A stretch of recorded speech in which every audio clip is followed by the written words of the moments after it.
we finished talking, we covered Russia and a couple of other Asian countries as they continued their growth and expansion.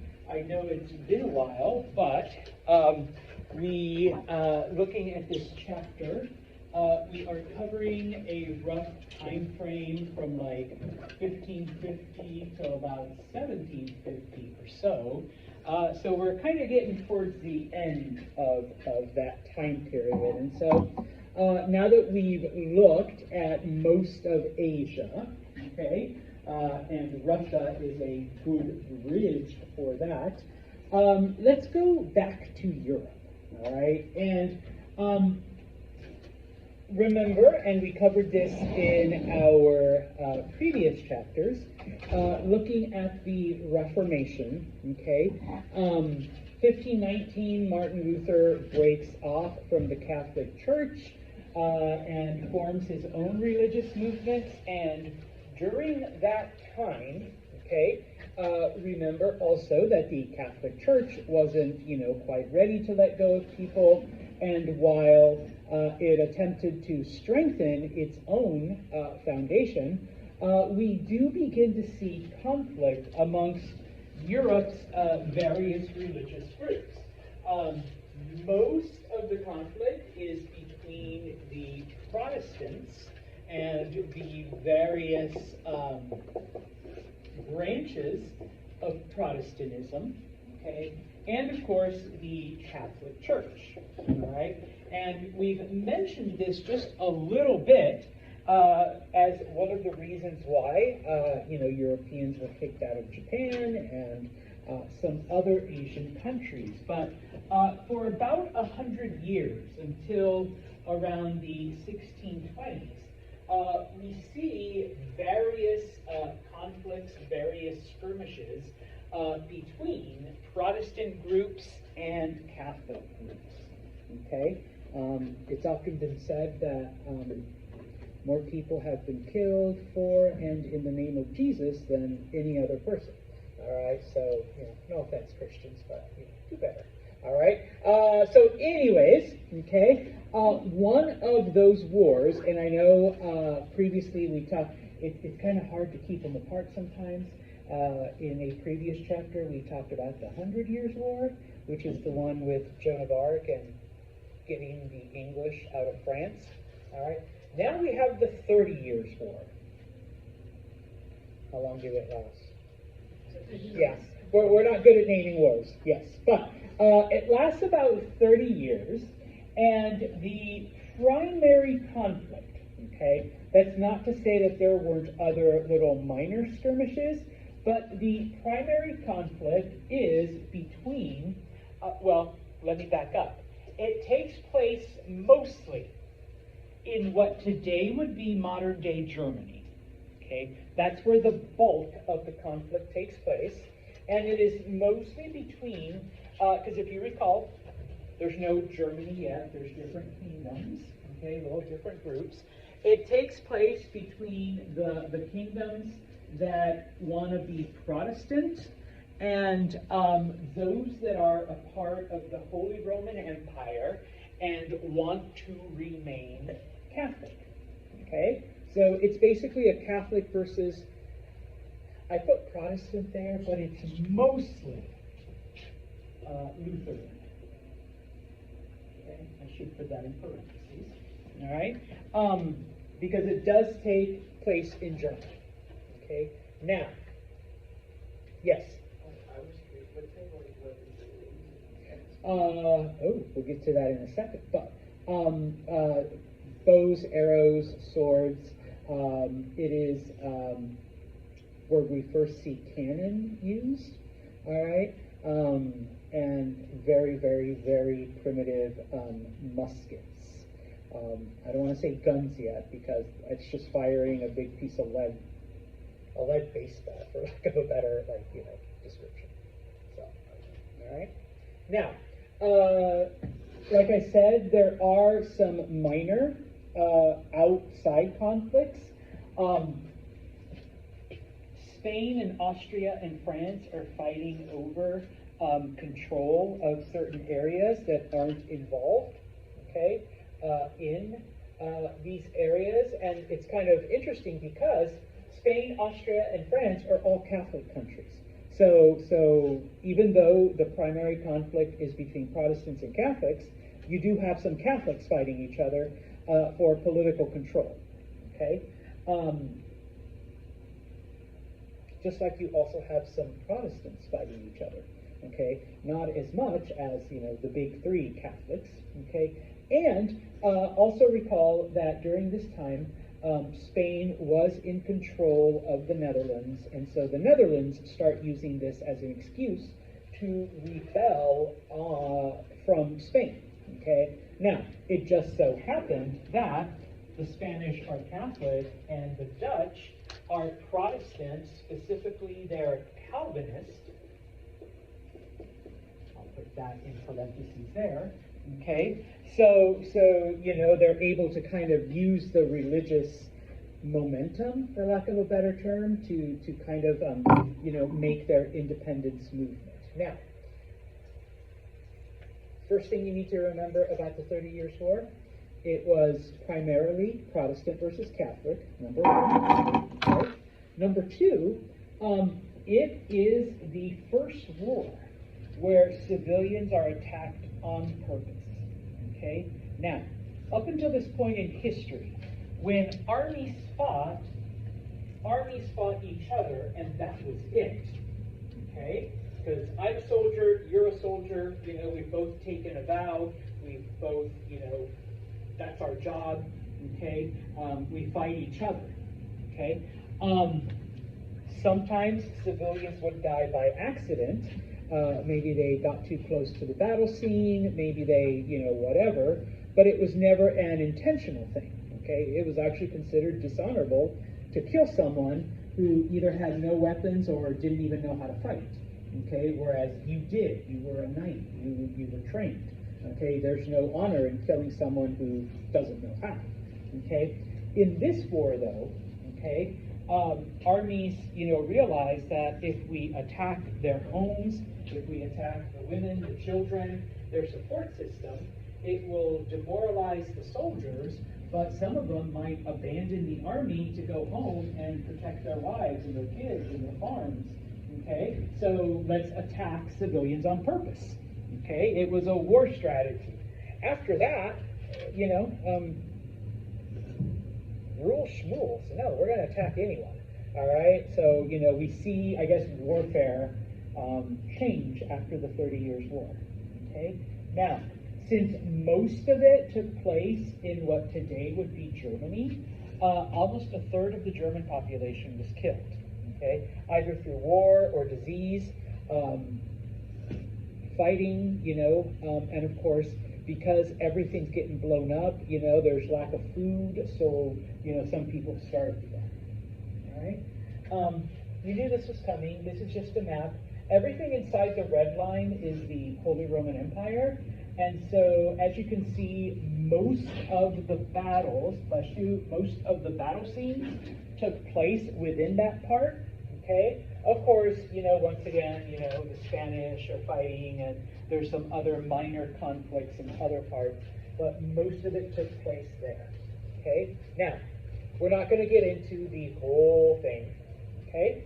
But the war ends in 1648. Okay? Now, it pretty much ends as a tie. All right? Pretty much. Okay? Now, the important things, you don't need to remember the name of the treaty that ended the war. If you want to, you can, if you're a nerd like Santos. But the Treaty of Westphalia. A lot of things are done, but the important ones are, number one, okay, if you were a Protestant, if you were a Lutheran, and the king of this area was Morgan, who happens to be Catholic, all right, you were allowed to move. If you were a peasant, you were allowed to move to an area that was under the control of Jade, who is Protestant. Because obviously, a Protestant lord is going to be a lot nicer to Protestant peasants than a Catholic one. Okay?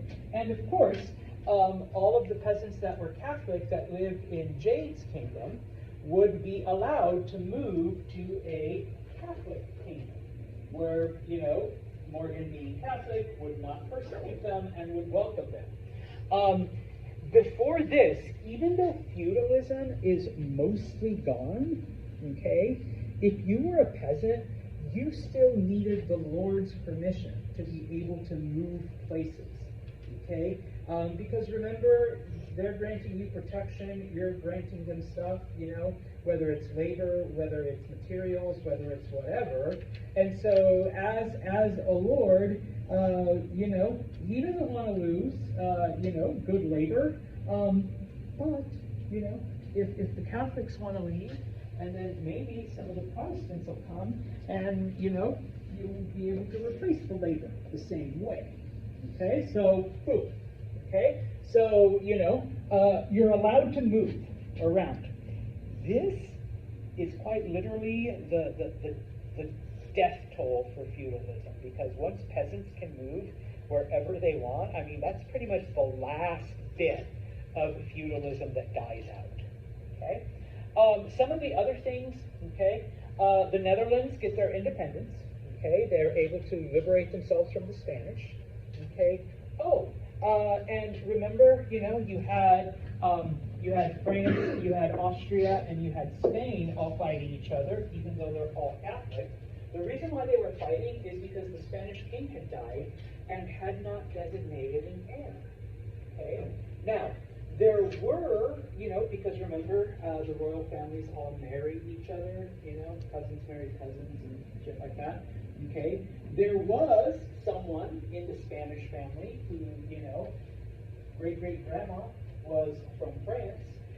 And then there was another Spanish cousin where, great-great-grandma was from Austria. Thank you, Bishop. All right, from Austria. And so the French were like, well, it should be Henri, who should be the next king.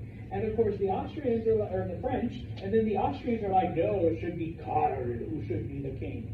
And so, yes, they fought each other, and the Spanish are like, well, fuck that shit, we'll just find another Spanish person. Like, there's got to be, someone, from the Spanish families that can take their place, even if they're not blood related, And so, yes, at the end of the 30 Years' War, they agree between France and Spain and Austria that a Habsburg, the Austrian ruling family, will now also become the ruling family of Spain. Okay? And so for the next 200, 250 years, you actually have the Austrian Habsburgs and the Spanish Habsburgs, because they both rule different kingdoms. Don't worry, the Spanish Habsburgs eventually die out. They lose their prestige there and all that stuff. But that is also settled. Okay? Now, it does take a very long time for Europe to recover from this conflict, okay? Especially those German kingdoms. And this is one of the reasons why, okay, the Spanish, they've already colonized the Americas. The Portuguese are already out there, okay? The English and the French and the Dutch take a little bit longer, but eventually they start to catch up. This is why you don't see any German countries or German kingdoms, because they were too busy trying to recover from all of the destruction that happened during the 30 Years' War. Okay, the French were a part of it, but they were on the outskirts, and so they were able to continue their colonialism. Okay, same with the English. Okay, actually the English weren't even involved, other than providing weapons and boats and other support. All right. Now, the other thing about 30 Years' War, this kind of goes. Nate was already ahead of me. If that's okay, Nate. Okay. Like I said, war changed because before the 30 Years' War, okay, you had small armies that fought each other. They went up to a castle and they laid siege to it, and they used catapults, and they threw rocks, and, spears, and, all of that stuff. During the 30 Years' War, though, okay, bless you, it was total war, okay? Huge armies. You attacked anything and everything. Like I said, first conflict where civilians were targeted on purpose, okay? Because if I destroy the home and the farm and the family of one, of the soldiers, then they become demoralized and they're going to want to go home to protect their families and loved ones and lands. Okay? And so we're not just limiting it to the castle, we're not just limiting it to the opposing army, we are going all out. Okay? Now, obviously, because it was religiously based, and this obviously can be used for both good and bad, when you throw faith into the mix of whatever, and we see it today, once again, no offense, people get extra fervent, for the lack of a, I don't use another F word. They become motivated, they become more, passionate about whatever cause if you throw in religion, okay? So in this case, because the primary conflict was Protestant versus Catholic, everybody is out there trying to fight, and I like to kind of, jokingly say, yeah, my Jesus can beat up your Jesus, okay? Like, my version of Jesus is better than yours. And so they're out there fighting, okay? People are volunteering, all right? Everyone is trying to get involved, okay? And of course, because, maybe, Brady's army has, every male in service, and Jazelin's army, has a much smaller army. So they start recruiting other people. They start telling criminals, hey, you fight for us, we'll grant you your freedom, like if you live, then you'll be free afterwards. And so they start hiring outside people. And so, yeah, there were English mercenaries, there were Dutch mercenaries, there were Italian mercenaries. Is this where the Swiss came in? Oh, yeah. The Swiss become very famous. Supposedly, they were like the finest, best, badass soldiers of the Middle Ages. And of course, yeah, they sold themselves to whoever would pay them the most. It's funny because, funny haha, or funny interesting, because right now the people who guard the Vatican is the Swiss Guard. They have to be members of the Swiss military. Nobody's tested them since the 30 Years' War. So if they're still the most badass soldiers out there, I don't know, it's been about, 400 years, 500 years since anyone's tried it. Jeez, I know. All right, that sounds it. Let's see what happens. Nobody's tried it in that long, but yeah. You had Swiss mercenaries, you had Venetian mercenaries, you had Florentine mercenaries, as long as Jazelin could pay, for all of these, extra soldiers, boom, okay? And so, yeah, we see this, okay? For the first time, because we are getting so many people in the military, not just the knights, which are born into it, okay? People are earning their rank, okay? Yeah, so what? Maybe Emma was born to a noble family and has been trained to fight since they were a kid, okay? But here we have, a shoemaker, sorry, mate, who volunteers because he's religiously devout. Turns out he's actually a pretty badass fighter. Even though, under the old system, he would have been a shoemaker his whole life. Now that he's, part of the military and doing this, okay, hey, why don't we give him responsibilities, even though, Emma supposedly was going to be our soldier, so in this case, like I said, people earned rank, people were able to get ahead, and this becomes, later on, all right, in the future, a path for people from the lower class. Join the military, show how awesome you are, and you move up in social status, and, you retire, and, your family has now, risen to the top, whereas, you started off as a stable boy or something like that, okay? So this becomes a new way of advancing in society, okay? And, once again, for the first time, we see gunpowder used. Now don't be like, oh yeah, AK-47. No, these are primitive muskets, but still, it's not bows and arrows, and it's not, catapult. It's not, crossbows. It's not spears. They're using, early guns, and no more catapults, none of that stuff. We're using cannon now. All right, so we are blowing shit up, quite literally. And so it's easy to understand why civilians kind of got caught in the way. All right, a big rock lands in your village, maybe not that much damage, but a cannonball lands, it blows things up and people die. Okay, so some of the things that come about. Okay, now, 30 Years' Wars is over. Okay, most of the countries, most of the area, okay, that wasn't Germany, basically come out ahead. All right, the English sold weapons and made money.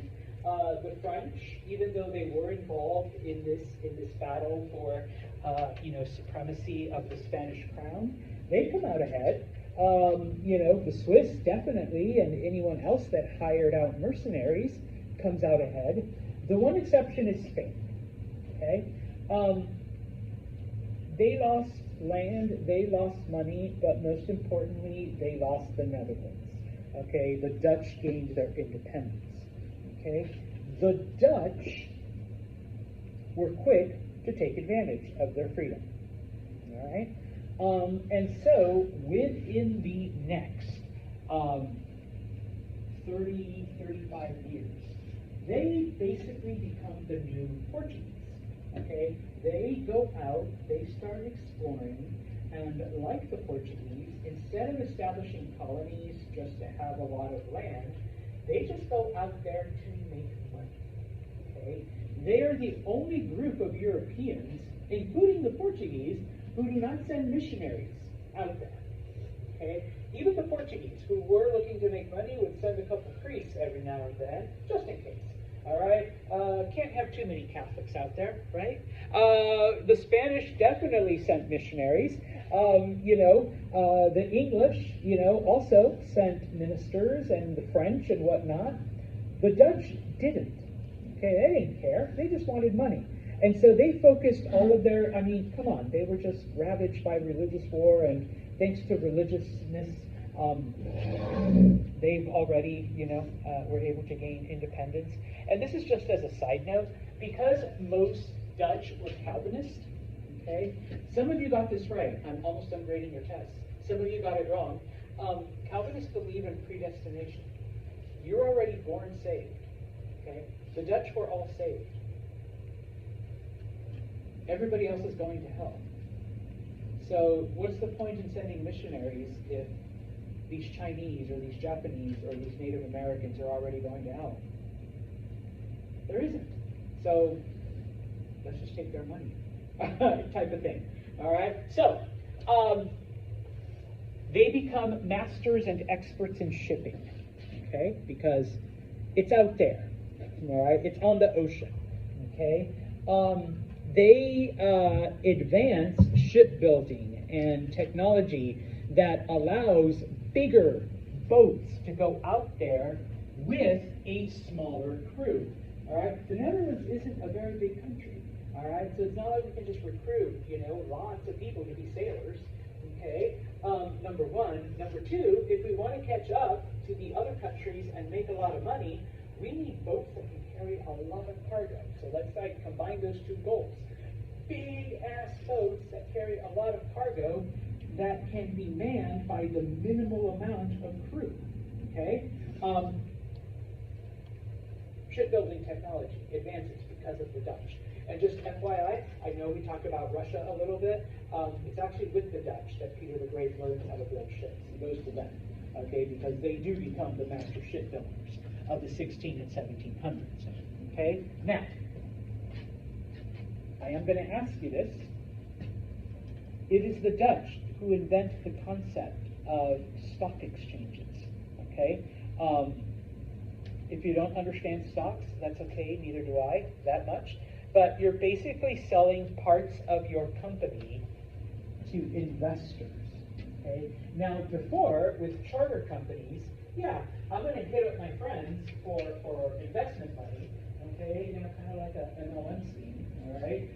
Give me money, but when it comes to stocks, you're literally selling a part of the company to whomever can afford it, okay? And that's how you're getting your money, all right? Because I only have, I can only hit up my 4 friends here X amount of times where they're like, shut up, Sancho, like, you took all my money. I'm still waiting for my first paycheck, all right, type of thing. Or, Morgan might be like, Sancho, you promised me, 500,000, and I only made 250, Sorry, yeah, I'm not lending you any more money. But you guys are all owners of this company, all right? That's what a stock is, all right? So it's the Dutch who invent exchange markets and stock exchanges and stock companies and things like that, all right? So you see Wall Street, thank you, Dutch, all right? They're the ones that came up with all of that.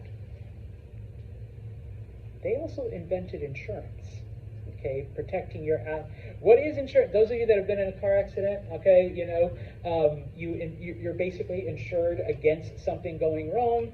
Something does go wrong, the insurance company pays out, but where do they get the money for that? Installments. Yes, so Jade is paying, but is it just Jade paying? No, it's all y'all's paying into it. And if the only person that ever has an accident is Nate, okay, you're just taking all of the money that you guys have paid in, and maybe Jade never ever has an accident their entire life. What has Jade paid for? Sorry, I know I'm gonna disillusion everyone here. It's like, yeah, you're literally paying for nothing. All right. Frank's like, it's a scam. Yeah, it is. Thank you, Dutch. It really is. But when you do have an accident, yeah, okay, guess what? You do get the money. You do get the recovery. You do get all of that shit. This is why when huge disasters happen, insurance companies go broke, because they're only counting on Emma's house to get flooded. But what happens when everybody's house? Yeah, they can't cover all of that. California wildfires 2 months ago, they started canceling people's fire insurance, because it's like, holy shit, we're not going to be able to pay back all of this money, okay? And it's interesting, just, haha. I grew up in California. I always thought earthquake insurance was a thing. Apparently, no, they don't provide it. You have to buy that separate. Because it's like, yeah, you live in California, you're going to get hit by an earthquake at some point in your life. So we're not going to give you that unless you ask for it. Well, all of that came up with the Dutch because, yeah, they're noticing, pirates and ships sinking and tornadoes and shit like that. You don't want to lose out on that cargo. Okay? Now, looking at some of the other, countries besides the Dutch, England and France, all right, they come out on top after the 30 Years' War as well.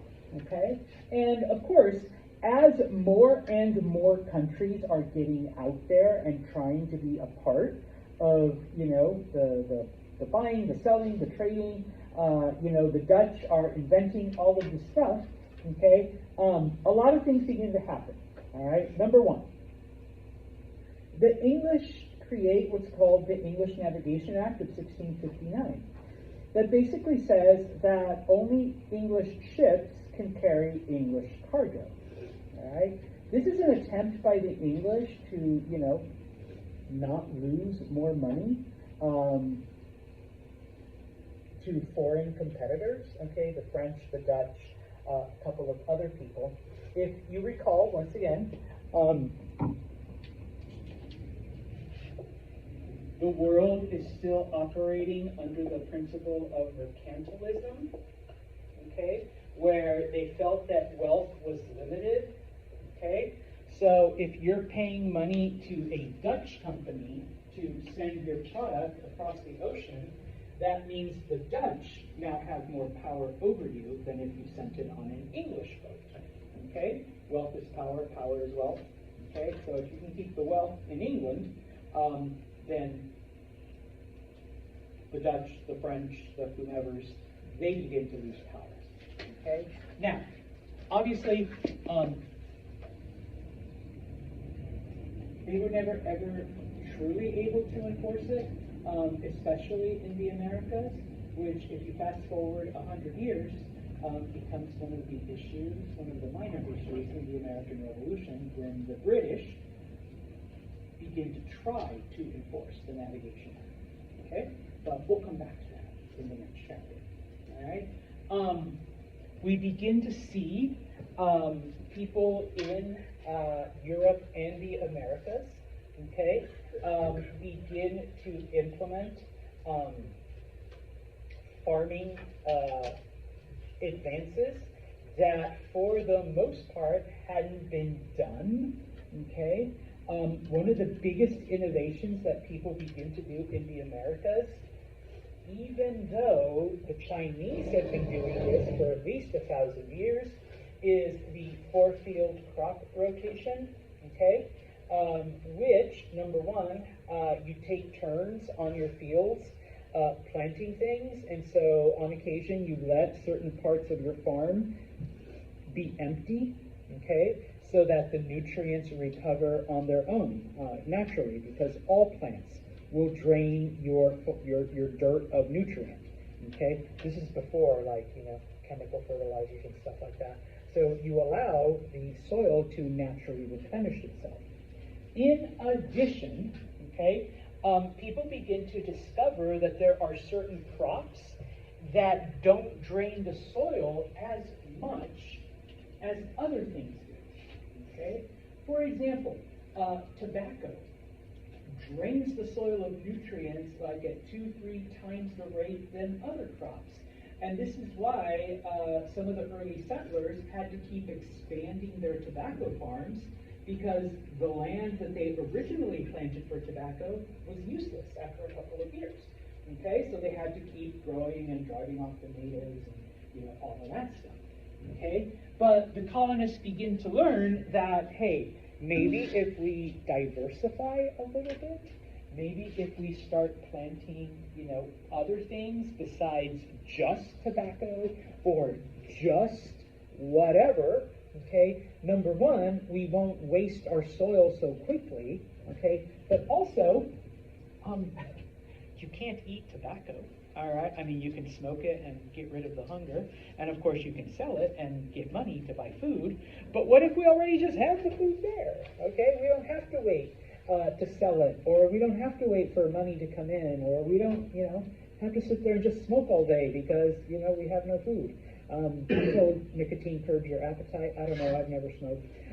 So, smokers or ex-smokers, you don't eat. Whatever, okay? And so, yeah, they realize that by growing certain things, you can have food and you won't waste your soil as quickly.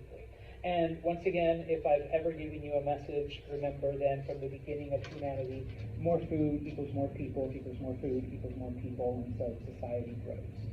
Okay? Now, we begin to see during this time, both in Europe, but especially in the Americas, okay, for the first time,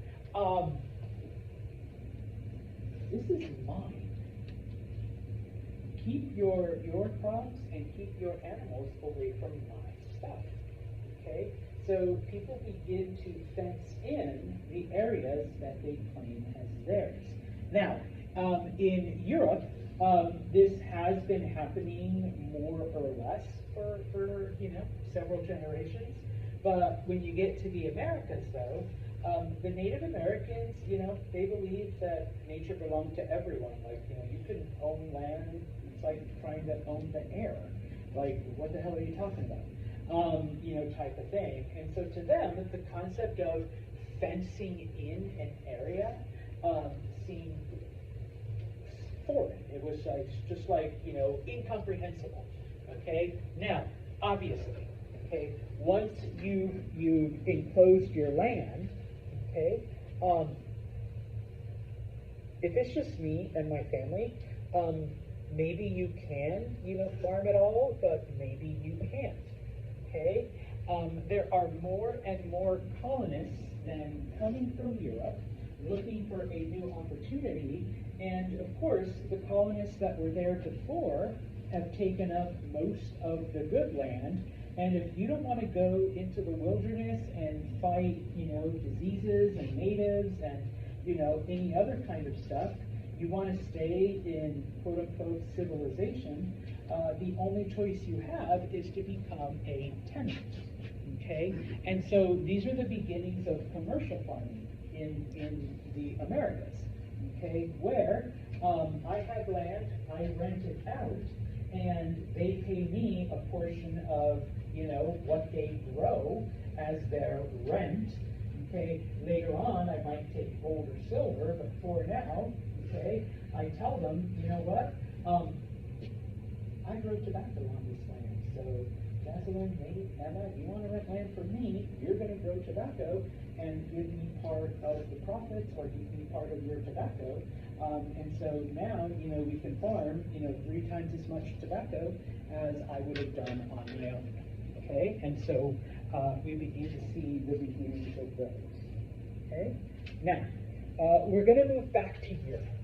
Okay, because it is during this time, it is during the 1600s, that we see the beginning of an idea known as absolutism. Okay, now pretty much every country in Europe is a monarchy. Okay. A monarchy just means you have a king, or a queen if you're England, okay? But a king, okay? Now, I know I've asked this before, but how do you become king? It's passed on. You're born into it, okay? We get the idea early in history, and then it's reinforced during the Middle Ages, the idea of divine right.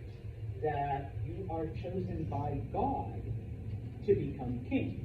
Okay? If Nate wasn't supposed to be king, all right, then Nate would have never been born. Okay? Or he would have been the second born because his older brother Arthur would have been king. Okay? Or I don't know, Nate was born first, but he died in childhood of measles. And so then his younger brother becomes the king, because that's what God wanted. Okay? Now, we go to France, all right? And a 9-year-old boy, Louis XIII, becomes king. He's the oldest son of the king who dies, so he will be the new king. But he's always been sickly and weak. And he catches every disease, and he's very pampered because we got to take care of our future king. And so some people really, really begin to question, wait, God wants this hypochondriac, sickly, measly, wimpy, squeaky kid? That's who God chose to be the French king? You're joking, right? Here's like a practical joke. Okay? Now, of course, Louis doesn't become king right away because he's too young, and so there are several ministers appointed, all right, to be in charge of France until Louis turns 18. One of those is a Catholic cardinal, all right, a man by the name of Richelieu. My French sucks. All right, yes, thank you, Dave. Okay, and so basically he looks at this and he understands people's objections and arguments. Okay? Here is a skinny, pale, weakly, that's your king. That's the one who's supposed to inspire confidence and inspire faith in France. And France rocks because look at our king. It's not like in the Middle Ages where they led battles, they have muscles and big swords and stuff. Okay? Louis is never going to be that. And so the cardinal is just like, okay, we got to make sure that the line is maintained, even though, okay, we have someone who is not the most prime example of manliness to be a king. Okay? And so, and plus, all right, as history shows, just because you're the oldest son, does that automatically give you wisdom and knowledge and the ability to be a king? Some of you are like, my older brother can pass. Stupid. And Frank's like, oh no, wait, are you the oldest? Okay, I was going to say, because you're Frank Jr. So just because Frank here was born first does not make him qualified to be king. Yeah, I guess it does sometimes. And so, through history, you can look at really bad kings and idiots and morons and, and you can see some good kings, okay, but, for the most part. And so, the cardinal's like, okay, we got to develop a system that no matter how stupid, how big of a moron the king might be, or in this case, how physically weak, all right, the king is, there is no way that king will ever be dethroned, okay? Now, he's also looked at history, all right, and usually when it happens, it's not like an outsider, like, then there's going to be a peasant revolt or something like that. It's usually someone on the inside. All right, it's usually a relative. It's usually, my cousin Nate's going to be king for a while. All right, good old cousin Santos is going to get people together and overthrow me, type of thing. Or no, we'll overthrow Frank because he's the oldest. All right, type of thing. Now, when we talk about the nobles, okay, who is the nobility? Who are the nobles? Nobles, for the most part, fall into two categories. One, other landowners who are very, very wealthy, but usually, most of the time, they are the family of the king, but not the immediate family, not the direct line. Like I said, okay, Jazz is like my mom's cousin, okay? She would be part of the nobility, all right? Kind of related to Santos, but like from a different family on a different side, and if my mom hadn't married my dad, then we wouldn't be, we're not even really technically all that related, okay, type of thing. Those are the nobles, okay? And typically, in most monarchies, it was the nobles, it was the king's mom's cousin, okay? Or, the king's dad's female cousin's husband, things like that, who were appointed to the different administrative positions. So the Secretary of Finance, the Secretary of War, or the Minister of the Navy, and Emma is like my, my grandfather's nephew's wife's brother's other person. Like, but somehow you're tied into the family, okay? And it's usually one of those that would lead a rebellion against the weak, ineffectual, sickly, Frank here catches every disease, right? Type of thing. Jose? Who kept track of these family trees? Huh? Who kept track of them? There was scribes, there was royal historians. If you Google any one of the families, you're going to find like all kinds of weird shit. Even like right now, like if you look at the British royal family, like you will find like the Viscount of this and that and whatever, and realize that, oh yeah, it's some dude that lives in New York City, but somehow he's like 508th in line, like to the throne, or like some crazy shit like that. I have gone down that rabbit hole before, Jose. Trust me, you'll waste like a couple weeks if you decide to follow it.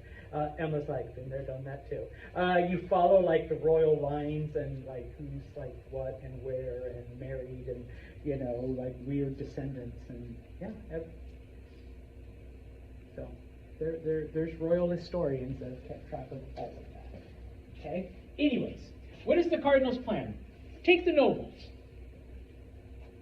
and remove them from their positions of power. Okay?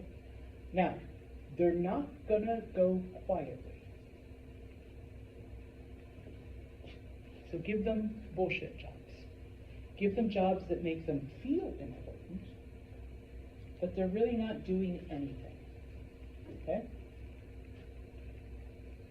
Emma, I know you were the Minister of Finance, but now you are the King's shoe picker. You get to pick the shoes that the king will wear every single day. Brady, I know you were the Minister of the Interior and you were in charge of water distribution amongst the various cities, but now you are going to polish the king's crown. I don't think there's a more important job, because if the crown is dirty, like, nobody's going to respect France. Okay? This literally happens. Okay? And the French, being French, totally eat it up. Okay? They love it. Okay? I get to pick the king's cloak for the day. Did you like the red and yellow velvet cloak of it? Wait, so who's going to do the finance and the interior and the war and the... You go out and you find average people, normal, common people. Okay? Listen, I know you're really good with numbers, and I know you're just from a small village outside of Paris. How would you like to be the finance minister? How would you like to be in charge of all the money, not just the money in your village, but the money in all France? Okay? This guy's just some random dude.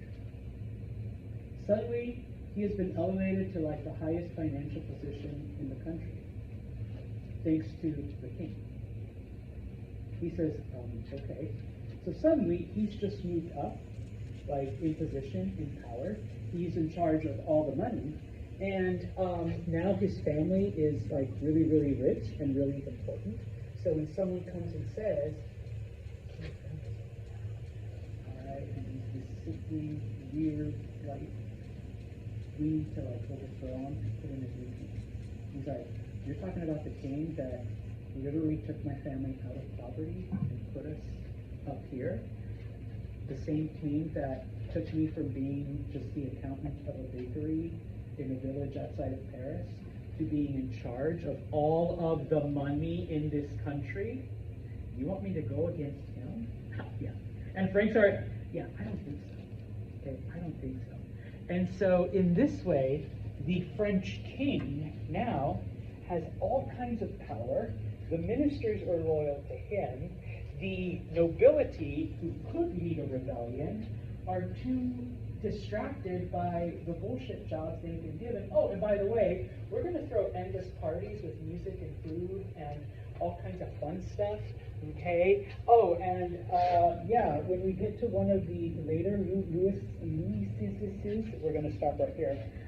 We're going to build such a big-ass, kick-ass, rockin' Versailles palace that you guys are never going to want to leave. And that's how absolutism gets established in France. Do you like how the forgotten city is? What? How the forgotten city is? Yeah. They kind of follow it. All right? We will look at the other European countries and their because other countries look at France and they see